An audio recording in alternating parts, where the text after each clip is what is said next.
Good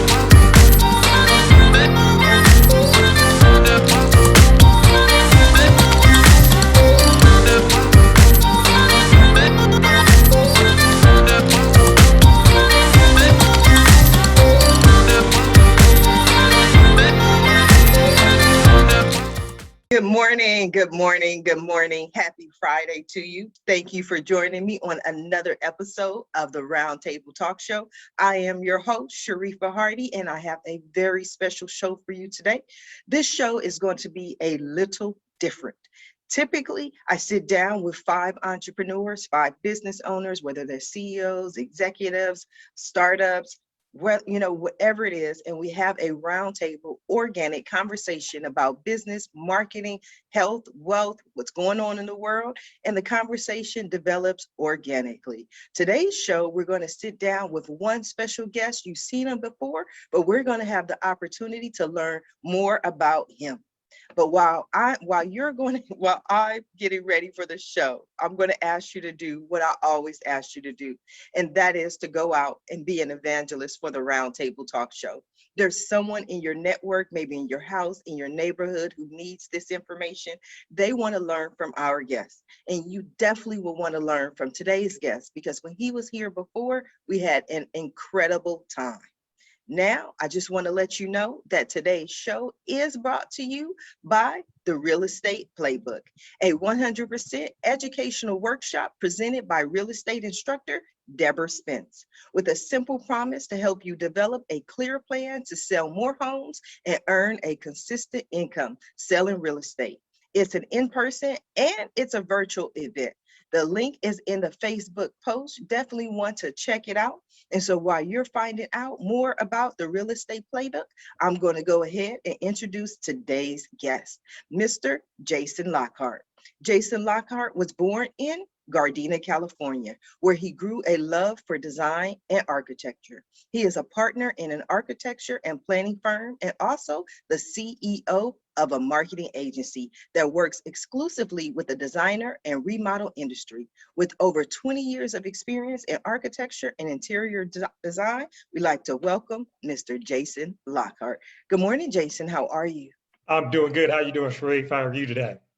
I'm excited. I remember having you on the show before, and you were full of energy and you were helping the other guests. That's what stood out to me. It was like when you were talking about architecture and the conversation just went so many places. So for the people who missed that show for whatever reason, go ahead and tell us about yourself, who you are, what you do, and what you're passionate about. Sure. Jason Lockhart. I am the partner in an architecture firm called Synetics. And we've had that firm since about 2008, so for about 15 years now.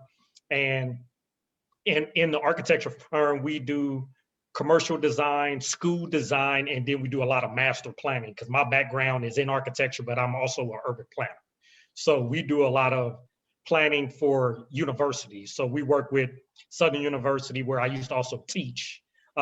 We also have a client here in the Dallas area, the Dallas County Community College, and we do a lot of work with them. And so what ended up happening is around 2012, one of the interior designers that we work with, she saw how we were doing marketing for ourselves. And so she asked us to do marketing for her.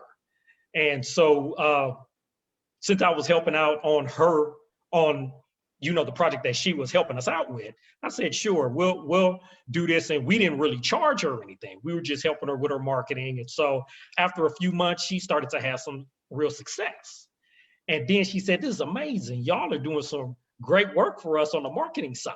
And so she referred some of her colleagues to us. And I was looking at the partners that I have in an architecture firm, like, okay, this is starting to turn into something. And so we started to help them out, had some more success, and then they referred us some colleagues. And then a year later in 2013, that's when we began Kitchen and Bath Marketing Solutions. And so that was the start of that whole thing, where we just exclusively work with residential architects, home remodelers, and also interior designers. And so that was the start of that. So we've been working with that for about 7 to 8 years now. And honestly, all the way up until last year, well, I say last year, all the way up until the end of 2019, Actually, all of our clients on the marketing side were all through referral. So over 95% of our clients were all referral based. So oddly enough, the marketing agency didn't do any marketing. So, because it was all referral based. So right in 2020, we decided to actually market ourselves because we wanted to be more national, because most of our clients are in the South, whether that be Texas, Louisiana, Arkansas, in that area. And then we have a few, we have a few in California where my hometown is. We have a few in Chicago and then in New York. And so we wanted to broaden out. So the plan was we were going to have a whole marketing pitch and everything, rebrand and everything. And we redid the website, had everything ready to go. And the plan was at the beginning of March to do a big rollout. But we all know the world changed in March 2020. Right. So when the coronavirus hit, and my marketing team looked at me and they said, well, we're not going to be able to do what we plan to do, because if we start talking to business owners about marketing, they're going to be like, do you know what's happening in the world? Like, Right. Right now is not the time. So what happened is one of my classmates, who's he's an executive director for an economic development agency in Baton Rouge, Louisiana. He sent me a newsletter. And in the newsletter, there was an agency that was helping out restaurants, and they had tips on how they can manage throughout the coronavirus and have success. And so when I saw that, a light bulb went off in my head. I said, why don't we do a resource guide for business owners in the design and remodel industry to help them throughout this whole coronavirus pandemic. Mm-hmm. And so after about a week, it took us about a week to develop it, and it's an 8-page guide. We still have it on the website now, but it offered tips on how to market now. We had links to the SBA, the PPP, because you remember in mid to late March, it was a wild, wild west. Nobody knew where to go. It was links all over the place. Nobody knew what to do, what to click on. So we organized all of that. We also had on there how to work from home, because a lot of the business owners in the space didn't know how to work from home. And so we had tips on how to work from home in there, and just a whole lot of information to help them out. And so what we did is we handed that out to business owners on LinkedIn, and we just started to hand it out. And about 2 weeks later, a few of the business owners reached back out to me and said, Jason, this is good information. What else do you have for us? Now, honestly, to be honest, and for all the people out there, we didn't have anything else planned, but I didn't tell them that. I said, we have something in the works. I'm gonna let you know when we have something. So when I got off the phone with most of them, I was like, this has been a hit that, now business owners are asking us, what else do we have to help them out? And we don't really have anything. So I had to ask my team for some ideas, and they had some ideas, but I'm like, nah, that don't sound right. I'm like, why don't we ask these business owners what they want to see? So what we did, we began listening to them. So for about 3 months, from April to about June, we talked to over 400 business owners in the design and remodel space to see what was happening in the industry in their area, where they saw gaps in the field that we might be able to help out, and where we could provide resources that would help. And over that time span, we learned a lot of information. We learned about what the needs were, what needed to be done. So we developed on our website a resource library, and that is by far the most searched area of our website, where we have free articles, free trainings, we have webinars on there, we have video trainings, everything. And we add to that aspect of our website once a week. So we add information on there all the time. Mm-hmm. And it's just our way of giving back to the industry and to help out those that may have been hit hard, or those that may want to do marketing on their own and just need some help. And mm-hmm. so that's what has happened over the last year. And when we were on your show, I had just published my marketing book, which I have here, the complete guide to internet marketing for the kitchen and bath industry. So it just went live when I was on your show last time. And since then, maybe a part of your show too. So I would like to thank you for that too. So You're welcome. so I actually had a lot of interest, and I've been having a lot of speaking engagements since then. So I appreciate that. And I actually had people outside of the design and remodel space. I actually had a roofer reach out to me this was about 2 months ago, mid to late February. He had reached out to me and he said, I had got your book from one of my design clients. And we were working on the roof, and I was asking her how was she doing her marketing, and she was giving me a lot of great ideas. I said, where did you get that from? She was like, you ought to read this book. So I bought the book on Amazon, read it. I applied some of the information that you have in the book, and it's working. And I just wanted to reach out to you and tell you thanks. And I was like, oh, so that was great. So happy to hear that. And we're all about helping out, giving back. Like you said, when I was on last time, I was helping out. So I'm all about, because I used to also be a teacher. So I used to teach at LSU, at the School of Architecture, and also at Southern University, at the School of Architecture, and at the School of Interior Design. So helping out, giving back, that's just honestly in my blood. So Okay, so it sounds wonderful. The question I have for you, or one of the questions I have for you, Jason, is you mentioned that people did not know how to work from home. You know, for me, it's like, okay, you get the computer, put it on the desk, sit down, do the work. Like, that's it. That's the formula. You know, that's the recipe. What is it that you found that people did not know, and what is the correct way to work from home? Well, that's a loaded question. So, so let me say what they did not.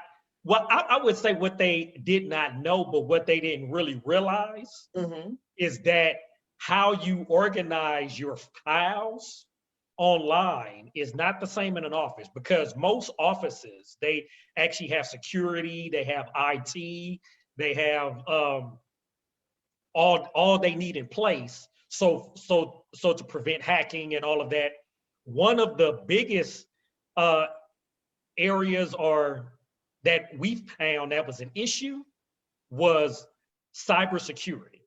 Okay. Because like I said, in the office, you actually have IT help, IT support to help out with all of that. Now, when you're working at home and you're trying to communicate with your employees or with clients, now you're communicating on a home network that may not be secure. Right. And so what we were seeing a lot of is a lot of hacking that was going on, because they didn't have a secure home network where they didn't have to worry about that when they were in office, because they had IT support, they had virus protection and all of this, where at home they didn't have any of that. So that was one of the main issues we saw happening, is that there was a lot of hacking, there was a lot of security issues. They had to think about how they would send files over their home internet as opposed to over the work internet. So that was a huge issue that we had addressed in, you know, the document that we had out. But I was getting from our own clients, honestly, I was getting calls about how do we handle this. And so we actually have an IT person that we work with, that we was having them reach out to help secure their home network. So that was the main area. That was the main. What about, you know, people have talked about one of the other areas that a lot of people had a hard time with was either roommates or other people in the house. You know, I read an article on you know, how do you work and your roommate smoking weed all day? You know, it's like these instances. Did you see people who had certain instances like that? That and kids, because if you remember, March and April, most of the schools were out, and right. I actually have a kindergarten and I have a second grade, so I had the same issues, because we were used to working from home on our end, because we had worked half the week in the office, half the week at home. So we were used to working at home, but we weren't used to having the kids at home while we were working. Right. So that right there was a change, having to And what would happen, you know, a lot of time when I would hop on a meeting, I would have a disclaimer. Well, you know, I have my kids, so you may hear some sounds in the background. But after a while, people were like, well, I got the same thing. So don't even, Right. don't even worry about that. So that was an adjustment too. Mm-hmm. And honestly, for the people that had younger kids like myself, where homeschooling and virtual school isn't the same. Like Right.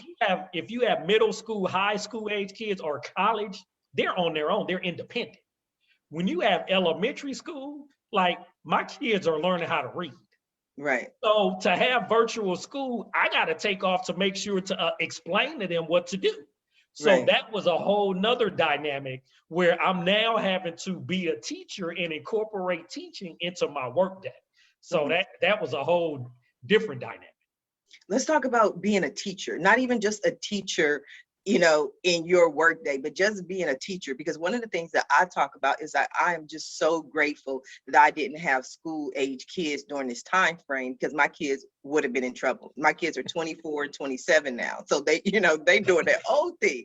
But if I was the teacher and I'm trying to teach this, I can't guarantee that they would have graduated. How do you as a parent get through this process of being a teacher while you're trying to figure out everything else that's going on in the world? Well, to be honest, it was hard at first Mm-hmm. because I'm gonna just talk from my own experience what happened at the school where I was. So when we went virtual, most of the teachers have not ever taught online. So Right. this was all new to them. This was completely new. And when this all happened, we were on spring break. Mm-hmm. And then the next week we were out. So most of the students and the teachers, this was all new to them. So they didn't have ironed out what they were going to use in terms of whether it was going to be WebEx or Zoom, and then if you remember, Zoom was having a lot of security issues at this time too. So, but not only security issues, they were having issues with the load on the server. So exactly. I remember that time frame where I was hosting shows. I do 5 shows a week, and 2 out of 5 shows I wasn't even able to connect to go live. And so I was like, oh my God, they're about to kill my show. But after a while, you know what I mean? Zoom actually got to a point where they were no longer accepting new customers at all. They just had to cut it off because the demand that was on the server was so high. I was like, ooh, I got in. I've been using Zoom for years, but it was still a difficult process for me. So yeah, so that was happening. And so many of the teachers were not used to the virtual space and used to having to teach online like that. And so I actually had to talk to a few of the parents because a few of the parents reached out to me, and they were complaining like, this is so terrible. And they knew I used to teach at the college level, and I taught a virtual class. So they were asking me, so is it this hard for you? Was it this hard for you? Just so unorganized? And I had to say, calm down, take a step back. You can't compare what's happening now to what I did. Because when I taught, when I had a virtual class, I knew ahead of time I was going to have the virtual class. So I had months to prepare. Right. I had months to prepare, the syllabus, the assignments, what was going to happen. They knew in about a day. Right. And all of this is, so you got to give them a break.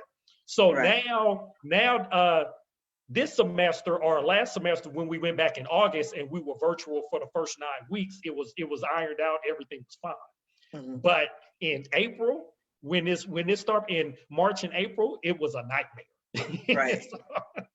Right. I was speaking, it was interesting to me because I had made so many different assumptions about what was going on in the world. And you think just because someone is doing something in California, that's the way it is in Florida, and that's the way it is in Washington. And I was like, oh my God, it's not like that. And what, not just teaching, but what I remember about the global pandemic in general is I'd be talking about being locked down, and then I get a guest from Florida and they're like, well, we're not locked down. I'm like, How are you open and we're closed? Florida just refused to Yeah. stop the party, but it was so different. Even the way the schools handled it. I was talking about an incident where I knew someone who the school literally emailed them a 90-page PDF for each week. And then they emailed them, oh no, if you think that's bad. So it was for each week. And initially they emailed them the package for the first 3 weeks Mhm. and told them to go print it out. So the person who received it, they called me because they were like, I don't know what to do. They said, print this, do this. And I'm like, well, send me the email. So they forwarded me the email. It has 3 attachments. Each attachment has 90 pages and they don't have a printer. They're going to Kinko's. And so I said, okay, you do realize that if you go to Kinko's at $1 a page for just 90 pages, how much this is going to cost you. And she was like, no, I didn't even think about that. I'm like, okay. So she wound up pushing back to the school and telling them, no, like you have to print it. They wound up printing it for her. She went up, picked it up. But so I was sharing this story with some other guests and they're like, well, at least she got a packet. I'm like, what does that mean? They like, well, at least she got a packet. I'm like, you didn't get a packet? They like, no. They sent us home and literally told us, teach them something. Like that was the extent of what they sent these parents and these kids. I'm like, what does that mean? Like, they were like, that's what they told us. Like, teach them something, Spanish, podcast, and we don't care. Just teach these kids something. So it's just incredible. It was just to see how people handle things in different ways. And and for us, the first month was super hard because they were not organized at the time, which I understand. But they were sending home a lot of work, like literally. And after week 1, I actually reached out to the teacher. I said, y'all have to calm down on the amount of work. Because y'all understand that they don't know how to read yet. And so I'm having to explain. So I'm actually having to work now at night because during the day is all teaching. And it was so much work.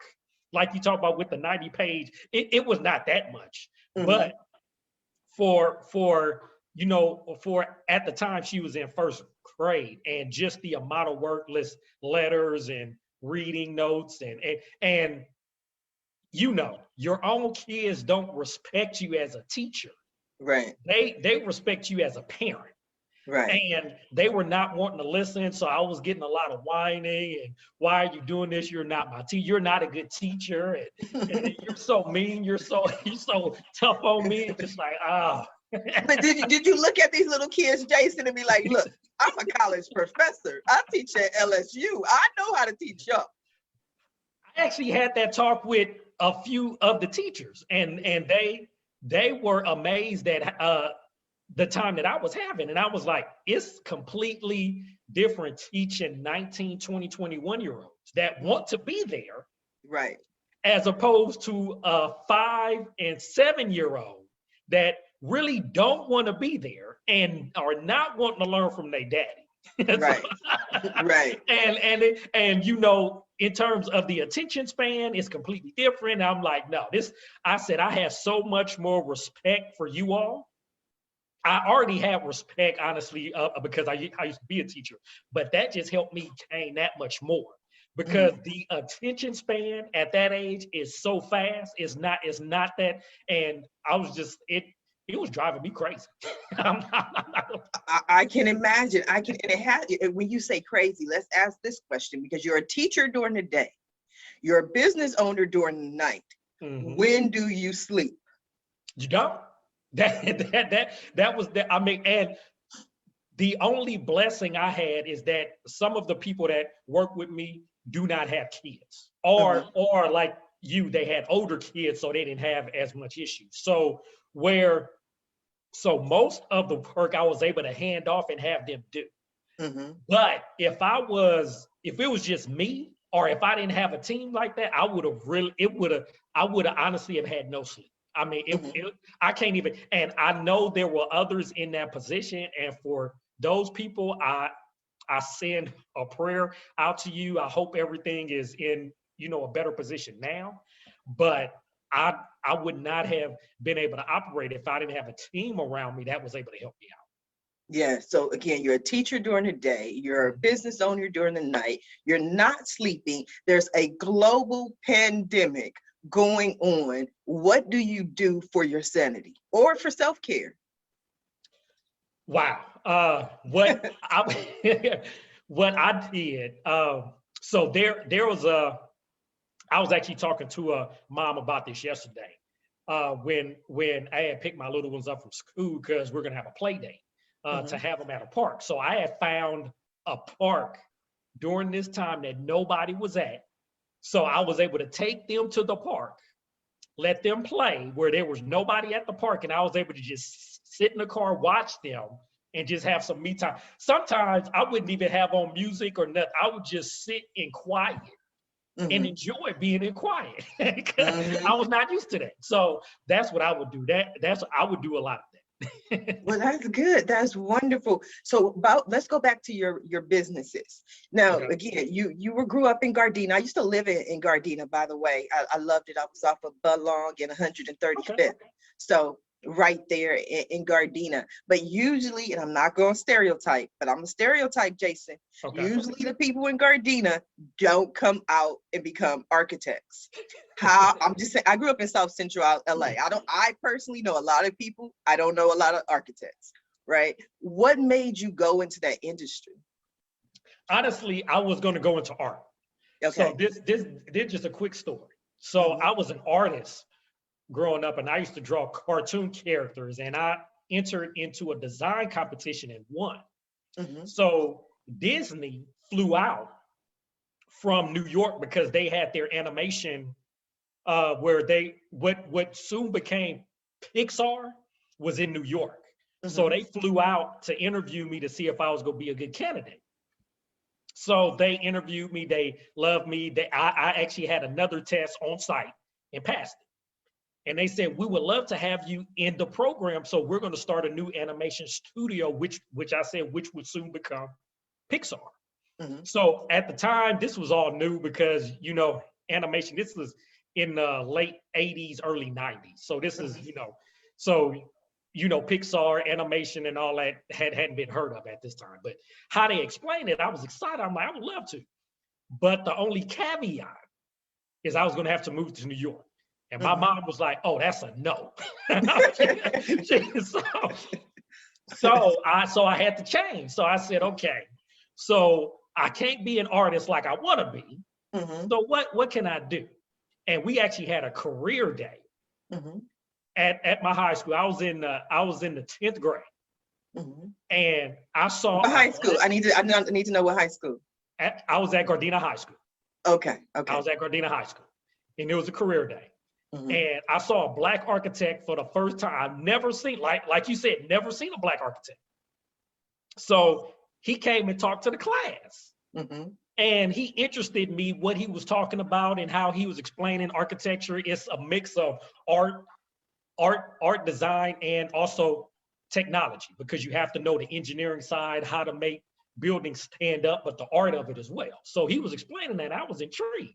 Mm-hmm. So after it was over, I had a talk with him, and we just sat, and it was on our lunch break. So I talked to him through my whole half-hour lunch break, just up there picking his brain. And Mm-hmm. I was intrigued, and he was like, yeah. And then I had showed him some of my drawings. He had showed his work, and that's when I honestly got interested in architecture.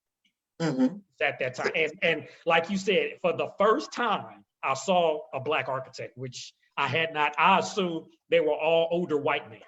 Right. Right. I think most people, hey, a lot of them are older white men, but Yeah. not a lot has changed. I know you Exactly. a couple of years out of high school, but I can tell you right now, not a lot has changed. Would you like to see more Black architects in the field? I would. And right now, I believe when I looked last, we're only at about 2% of the industry. Mm-hmm. And that's not only Blacks, that's women as well. So Mm-hmm. Blacks, women, and minorities. If you include all minorities, we may be at about 5%. If Right. you include all minorities, and that's including women. So we're still, now when I was in school, we were only at about 1%. So it is growing, but we still have a lot of work to do. And honestly, with how the world is changing, how we're becoming majority minority, and how the US in terms of the world population is so small, and there are so many other cultures and you know religions and all of that out there, that we need to have more diversity in this field. So yes, that is so needed. So how can we get more diversity in this field? Awareness, just like what happened to me when I was in high school, when I actually saw a Black architect. I still do a lot of teaching, you know, a lot of career days, because I was actually at, last year before we had the coronavirus, this was in January, at my daughter's school, where I'm known as Serenity's dad, because that's my daughter's name. So that's the only place where I'm known as Serenity's dad, because I volunteer a lot at the school, and so I'm known as Serenity's dad. So when I came for career day, and they were like, "This Serenity's dad, what is he? He's just up here volunteering. What do you do?" So they didn't know what I did, because they thought I was just a work from home dad. They didn't know what I did. So when I went up there and I actually talked about architecture, and I showed some of the models and some of the renderings and the animation, they were like, "Wow." And I said, "You know, a lot of the video games that you all play, a lot of those same people have background in architecture. Like, so even though you have an architecture degree, you could go in so many different directions. You don't have to just be an architect. Like I said, you can design video games, you can do stage design. So a lot of the movies that you see are designed by architects. A lot of plays, you have stage designers. So there's a lot of different avenues that you could go in with an architecture degree. And that's what I was explaining to them, which they had no idea. And so that's where it starts, honestly, is with the awareness. I think that's wonderful. But let's talk a minute about the technology. I know the technology has changed over the years in your industry. You know, before, a lot obviously was hand drawn, or you create the diagram. Now a lot of it is computer generated or computer automated. But I think people now have the ability to really dream or vision about the house or the building that they're looking for, and like, I want this element, I want a bowling alley, I want this in it, you know, and then the architecture creates the image or the video or the however you know the terminology. Right. That's not what I do, Jason, but I've seen them, you know what I mean? I've seen somebody's idea and their vision of what they want, and just giving the architects the vision, and then all of a sudden you can see it come to life. And so that's so when I was in school from 94 to 99. So I was in the transition where it was mainly hand, and it was actually transitioning to AutoCAD. So where it was transitioning to a CAD based field where you really didn't have to know how to draw. Believe me, it helps to know how, because if you don't know how to draw by hand, or if you don't have that design mind, it hinders what you could do on a computer, because the computer is going to only do what the user knows how to do. Right. So when I taught, so when I went back to teach in, like around 2008-ish, when I was at Southern University in LSU, I saw what was hindering a lot of the students was they were trying to design on a computer, and they weren't visualizing a curved wall, or weren't visualizing having an archway a certain way, because they didn't in their own mind know what that looked like. So we would have to go back to having them draw by hand and visualize it. And now that they can visualize it on paper, now they can draw it on a computer. So the computer has a lot of advantages, but one of the detriments I see in the architecture and design field is it hinders a lot of the design process if you don't already have that design mind. But if you have that design mind, it can help you. But if it's hard for you to visualize it and you don't know how to draw it, it can hurt you. But nowadays, most of design is taught on the computer. And so like you said, you can have people, you can have homeowners, you can have business owners or the end user visualize a space where they haven't even seen it. Now they have VR technology where you could put on glasses or even hold up an iPad and hold it up to a space and walk through the space in real time. Like how, and there's not, it's an open space, but you can walk through it either with the glasses or with the iPad and see it in real time. So yeah, technology is amazing. Yeah. It definitely is. What type of marketing clients are you interested in? Most of the marketing that we deal with, like I said, we focus on architects, home remodelers, and interior designers. So those are the three main clients we work with. Now we do have some other clients in other home services, like we have, you know, a roofer and we have a plumber and then a few others in allied fields that we work with. But we really focus on designers and remodelers. Okay, that's good. May have to have you do marketing for one of my companies, Jordan's Rooter and Plumbing. So we'll Sure. get it out there with your help and your assistance. Now, Jason, I have enjoyed our chat, our conversation. We are coming down to the last few minutes of the show. And what I love to do at the end of every show is just simply allow my guests the opportunity to speak directly to the audience, to everyone who is watching the show live, as well as everyone who is watching it in the archives, and let them know what you want them to take away from your appearance here today. Okay. I would like to start by saying thank you for having me on this show. I enjoyed my time last time. You helped me out, like I said, with the book sale. So I'm sure a lot of that came from the show. And so being here again, you know, I love my time here. And I would just say for everyone that's watching is that to actually patronize small businesses. Because the small businesses are the ones that are the foundation for our economy. And I see what I've seen a lot last year is a lot of the big businesses like the Googles of the world, the Amazons of the world, Facebook. They market share has grown tremendously, but the small businesses are the ones that are being hurt. So I would say patronize your local small business. Patronize small businesses that can help in a lot of the services and the avenues that you may need help with, because we are the ones that drive this economy. So I would just like to emphasize that to a lot of people that are out there watching. And again, you know, thank you for having me on the show. I always enjoy my time, and that's all I have to say for now. You are so welcome. And if people want more information on you, where can they find you?